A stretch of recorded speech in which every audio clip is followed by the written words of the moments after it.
ACC ya. Menurut kamu saya ini orang Cina bukan? Bukan. Dia ketawa. Bukanlah, dia bilang. Kenapa? Kamu bukan orang Cina. Kamu lahirnya di mana? Di Indonesia. Kamu bisa bahasa Cina? Enggak. Oh ya, bahasa Cina aja kamu nggak bisa.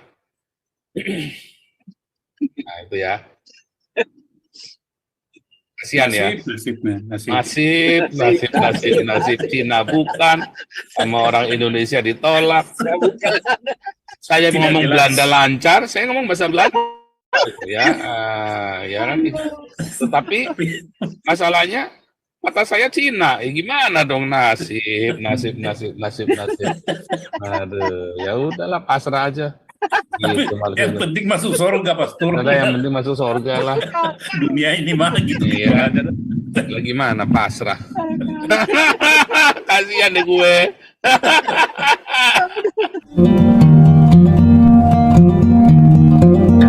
Dia nih ya. Lanjut. Jadi gini Pak Paul. Boleh tambahkan Pak Paul. Ya, untuk menanggapi sedikit dari apa yang disampaikan oleh Pak Rajauti dan juga dari Marcelino jangan dimatikan. Nanti tolong dibantu untuk nyalakan ya. Oke. Ya. Jadi begini, apa yang disampaikan oleh Pak Rajauti tadi, saya pikir ya memang ada dua konsep ya orang-orang Kristen itu sendiri. Jadi ada mereka yang memegang juga ya aliran-aliran liberalisme begitu, yaitu yang mengiyakan sesuatu yang berdasarkan pemikiran-pemikiran mereka dan mungkin dikait-kaitkan dengan hal-hal yang tidak lagi datang kepada prinsip keyakinan kita. Jadi yang perlu diuji di sini kan kebenaran itu sendiri berdasarkan ya firman Tuhan. Jadi kalau bagi saya, kalau ada orang Kristen yang mengecap orang-orang yang memberikan suatu support kepada orang-orang Israel misalnya di label sebagai penganut gerakan Zionis, saya pikir ya silakan saja. Tetapi kita perlu uji di sini bahwa kebenaran itu yang kita tentunya suarakan. Dan kita sekali lagi menyatakan bahwa kita bukan agama Yahudi di sini. Kita bukan Judaism dan kita juga tidak membela siapapun. Tapi kebenaran berdasarkan firman Tuhan yang kita yakini itu yang menjadi suatu prinsip kita. Jadi kenapa saya ulang-ulang misalnya di dalam ya Kejadian 12 ayat 3, diberkati mereka yang memberkatimu.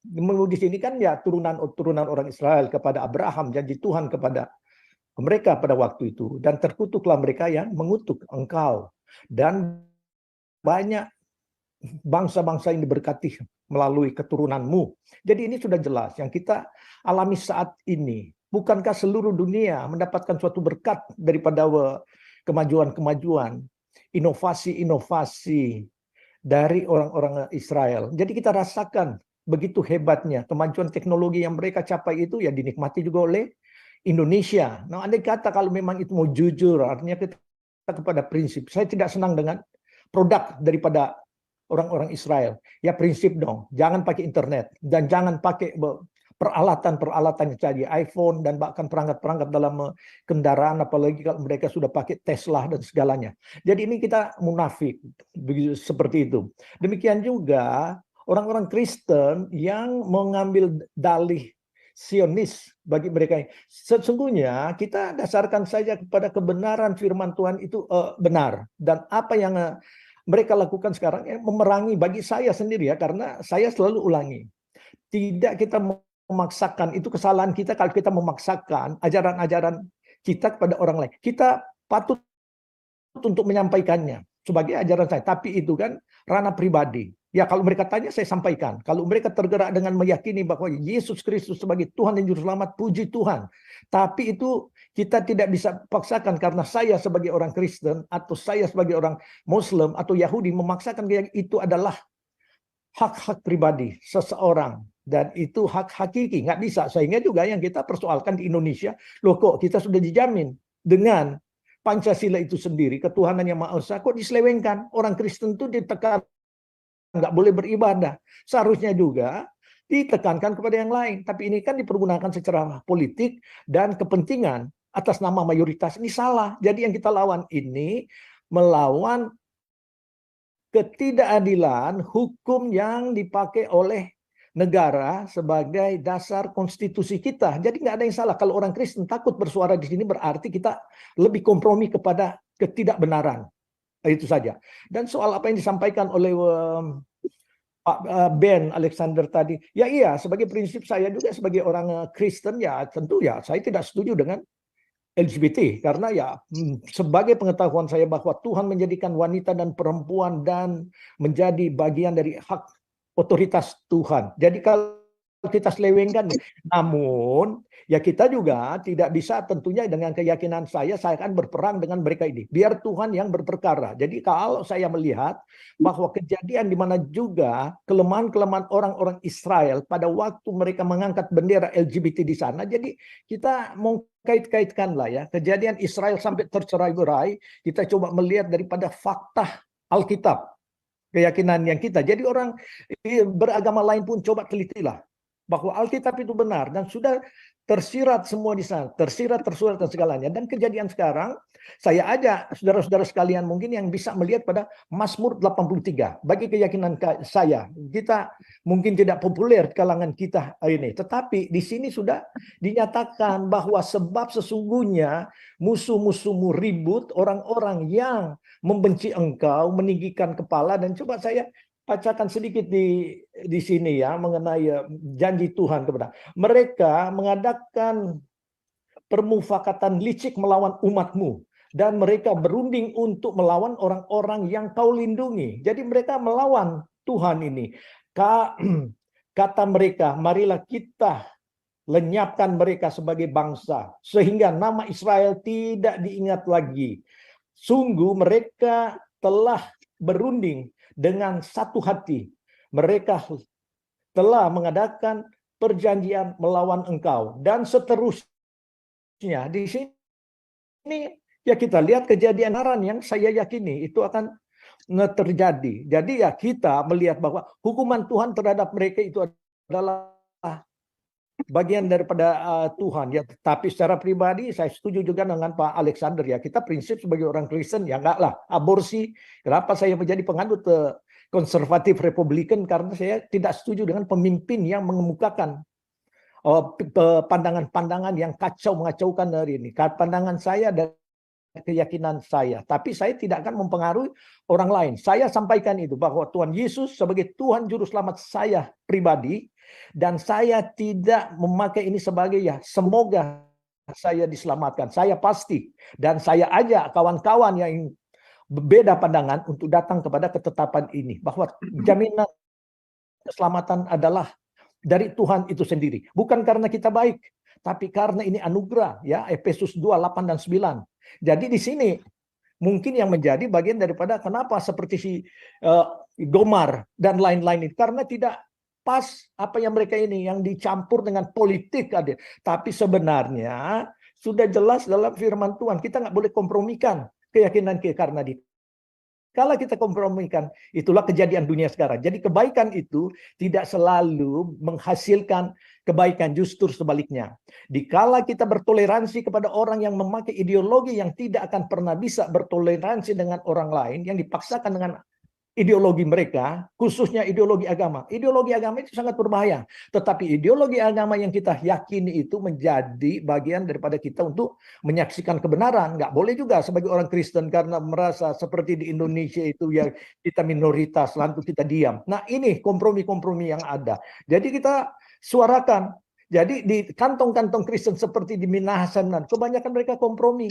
Yang harusnya dipakai hukum yang sama, pasal 156 atau SKB 2 Menteri mengenai ketentuan kalau memang ada pendirian rumah ibadah harus disetujui oleh mayoritas. Mereka sudah memikirkan itu karena mayoritas ada mereka, tetapi di kantong Kristen kan terbalik. Tapi sebaliknya justru kita yang dianggap toleran. Toleran ini apa? Membahayakan. Nah, itu juga terjadi di Eropa, Amerika. Di mana ya toleransi. Demikian juga bagi orang Israel itu sendiri. Toleransi supaya biarkanlah ada Gaza Strip ini bagi mereka. Ini pendatang-pendatang yang ingin menghancurkan dunia, bukan hanya Israel. Kan ini mereka selalu nyatakan musuh besar adalah Amerika dan kedua Israel. Dan Amerika karena dilabel orang Kristen. Jadi kita termasuk bagian daripada mereka yang untuk dibantu. Jadi ya kita harus mengadakan perlawanan. Itu selalu saya kemukakan. Andai kata orang-orang yang jihadis seperti ini, mereka mempunyai kekuasaan, peralatan senjata yang luar biasa seperti Israel dan Amerika. Dunia ini nggak ada. Jadi kita harus objektif melihat di sini. Karena mereka tidak menghendaki orang lain. Bersyukur dunia ini masih ada negara-negara yang menganut demokrasi.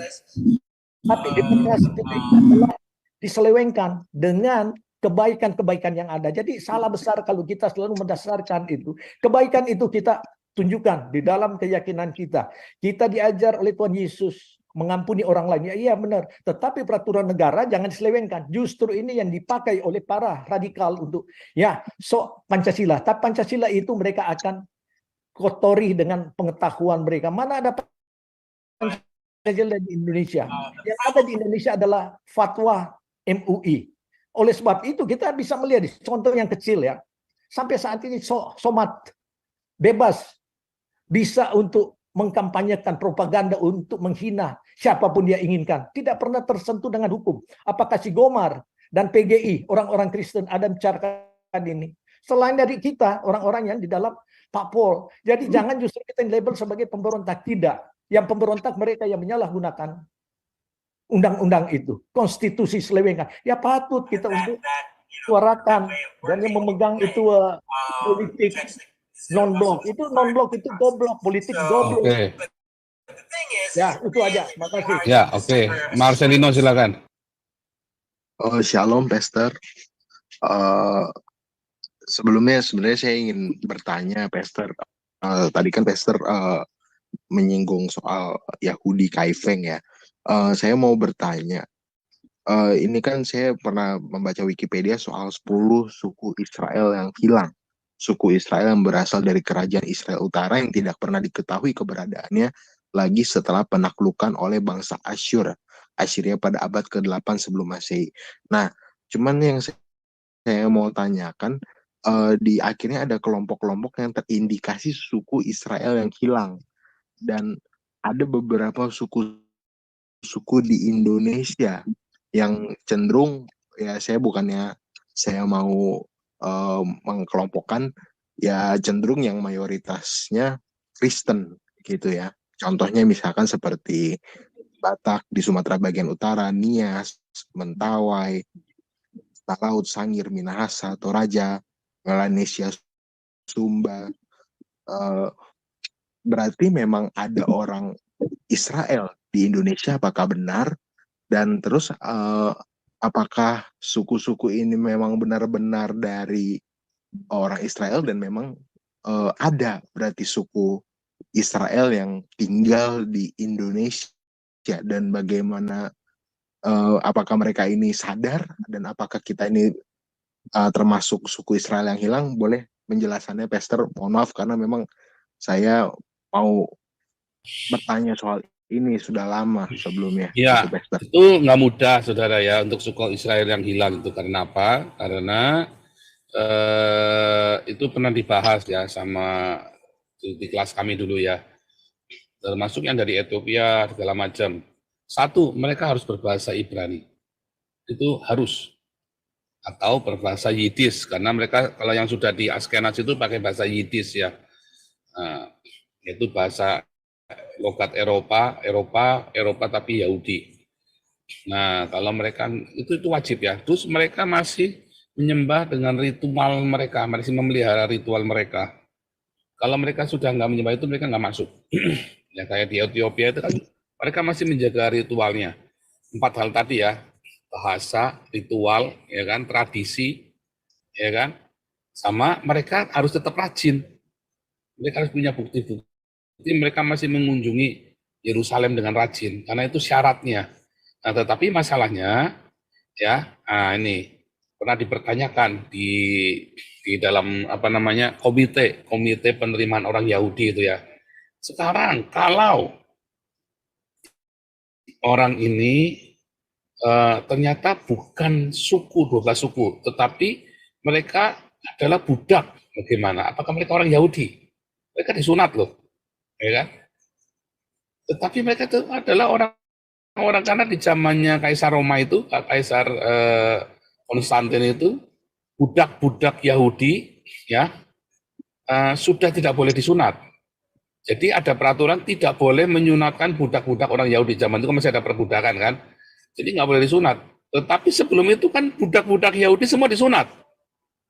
Nah kalau mereka ternyata budak dan mereka tuh sudah tercabut dari, saya kayak orang di Afrika itu kan banyak yang masuk jadi orang Yahudi kan. Pada di Afrika Barat itu ya. Wah itu menjadi masalah tuh. Karena mereka bisa berbahasa Ibrani kuno, ya berbahasa Ibrani dengan dialeknya mereka.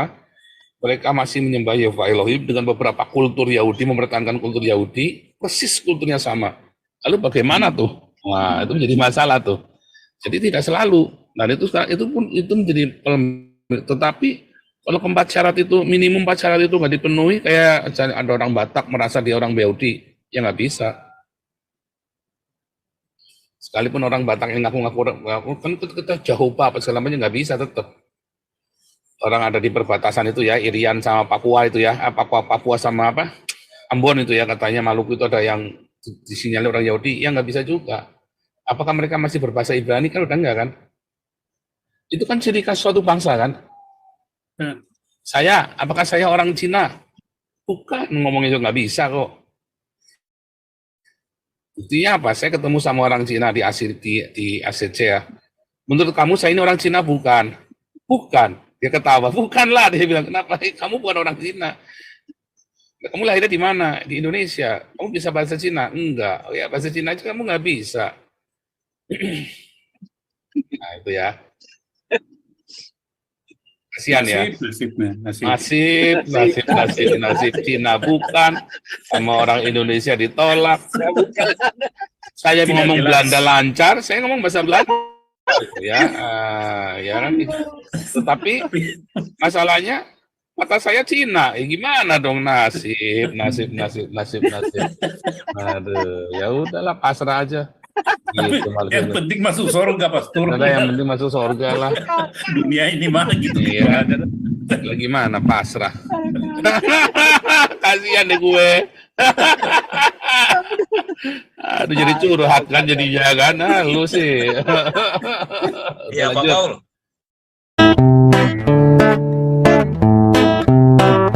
Kau bilang kau menang debat lawan domba yang sesat. Kau bilang banyak yang tobat.